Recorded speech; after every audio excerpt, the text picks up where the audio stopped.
Hello, for today's video is gagawa po pala ako ng mango tapioca jelly salad. So mali po pala ang nabili ko dyan na gulaman dahil wala po kaming nahanap na jelly mango. Dahil kahit saan kami nagpunta, wala kaming mahanap na jelly mango. No choice, kaya strawberry flavor ang binili naming jelly. Kaya yun, hinalo-halo ko na po pala sa kumukulong tubig. Panoorin na lang po mamaya ang ibang video. So next kong ginawa ay kinuha ko na po ang mangga para gayatin at isa-isahin para po ilagay ko po sa Tupperware. So medyo madami nga po pala ang mangga na yan at ayan pa. Sige, slice mo pa para matapos na. At in-slice ko na nga rin po pala ng pa-cubes. Dahil wala po akong pangkayod sa mangga or blender. Kaya ginawa ko na lang slice na pa-cubes. Ginamitan ko nga po pala dyan ng kutsara pangkayod. Medyo natagalan nga po pala ako dyan magkayod.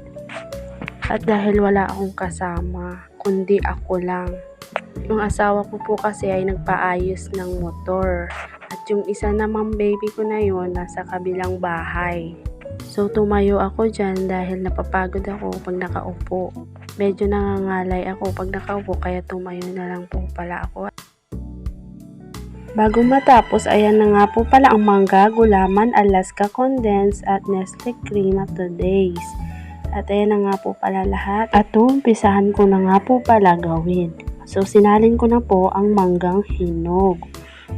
Sinunod ko nga po pala ang today's na isalin. So ininom ko nga pala ang sabaw niya at napakasarap.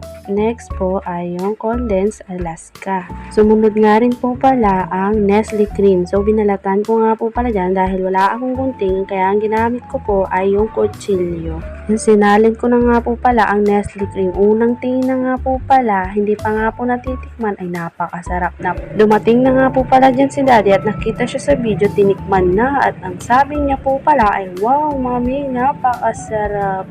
So yan, natatapos na nga po pala ang video. Pero wait, hindi pa natatapos. May nakalimutan akong isalin.